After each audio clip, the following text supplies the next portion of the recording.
ስሜ ዶክተር ጽዮን ተስፋ ይባላል የምሰራው የአለርት ሆስፒታል ውስጥ ነው የቆዳ ህክምና ስፔሻሊስት ሐኪም ነኝ ብጉር ማለት አክኒ ቡልጋሪስ የምንለው የቆዳ በሽታ ሲሆን ሰውነት ላይ ፊት ላይ ይወጣል ብጉር ብዙ ደረጃዎች አሉት አነስተኛ የምንለው አለ መካከለኛ የምንለው አለ ከፍተኛ የምንለው አለ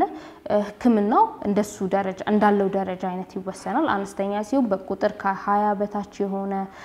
ፊት ላይ ብቻ ሲሆን የምናየውም ደግሞ ደቃቅ የሆኑ ኮሚዶንስ ዋይት እና ብላክ የምንላቸው ሲሆኑ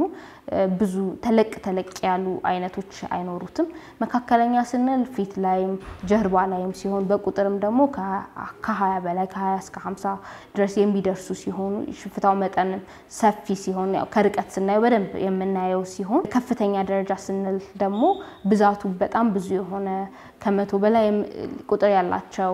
አንዳንዱ ደግሞ ሲስቲክ የምንለው ወይም ኖዱላር ሊዥን ትላልቆቹ ከ5 ቁጥር በላይ የሆኑ ትላልቅ አይነት እብጠት ያለው በተለይ ደግሞ የብጉር ጠባሳው ያመጡ ነገርና ብጉር ጠባሳው ከፍተኛ በሚሆንበት ጊዜ ከፍተኛ ደረጃ አለ እንላለንና አነስተኛ ደረጃ ሲሆን በቤት ውስጥ ራሱ መከላከል እንችላለን በቤት ውስጥ ማድረግ የምንችላቸው ነገሮች በመጀመሪያ የምንታጠብበትን ሳሙና መምረጥ ነው ሳሙና ያልሆኑ ክሊንሰሮች በተለይ ደግሞ ለብጉር መከላከል ንጥረ ነገር ያላቸው እንደ ቤንዛል ፐሮክሳይድ ሳሊሲሊክ አሲድ የሚባል የመታጠቢያ ሳሙናዎች አሉ የፊት መታጠቢያ ለብጉር ቆዳ ተብሎ የተሰሩ እነሱን ገዝተን በእነሱ በመታጠብ ብጉር ያለውን ነገር ይቀንሰዋል ሌላ ደግሞ ሞይስቸራይዘር መጠቀም ነው ብዙ ጊዜ ወዝ አለኝ ስለዚህ ማለስለሻ መጠቀም የለብኝም ተብሎ ይታሰባል የብጉር ላይ የተጋላጭ የሆነ ቆዳ ደረቅም ሊሆን ይችላል ስለዚህ ወዙንም ለመቀነስ ሞይስቸራይዘር በተለይ ናያሲናማይድ የያዘ ኢንግሪዲየንቶችን እንደ ማለስለሻ መቀባት ያ ወዙንም እንዲቀንስልን ሰውነታችን እንዲያስተካክለው ይረዳዋል ማለት ነው ድርቀቱንም እንዲመጣጠንልን በተለይም ደግሞ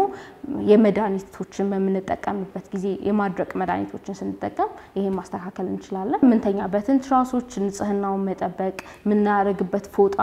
ሁሌ ለሱን ንጽህናቸውን መጠበቅ ይኖርብናል ፊታችንን ደግሞ ለስ ባለ ውሃ መታጠብ ይኖርብናል ማለት ነው በየቀኑ በቀን 2 ጊዜ ከዛ ሞይስቸራይዘር ከዛ የፀሐይ መከላከያ ደግሞ ኦይሊ የሆኑ ፊቶችን እነዚህ አሪፍ የሆነ ስኪን ሩቲን በሚኖረን ጊዜ አነስተኛ ብጉርን በቤታችን ሆነን እንደዚህ መቀነስ እንችላለን መካከለኛ ደረጃ በሚሆንበት ጊዜ የምናደርገው ህክምና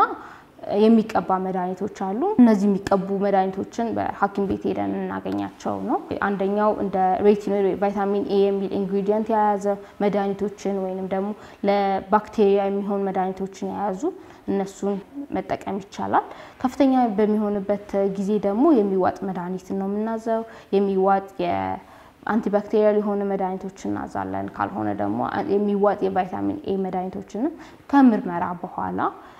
የደም ምርመራዎችን አድርገን ምናዝበት ሁኔታ ይኖራል ዋናው ነገር ምንድነው ብጉርን ቶሎ መታከም የብጉር ጠባሳ ሳይኖር መታከም የተሻለ ነው ብጉር ጠባሳ ከማከም ብጉርን ማከም ይቀላል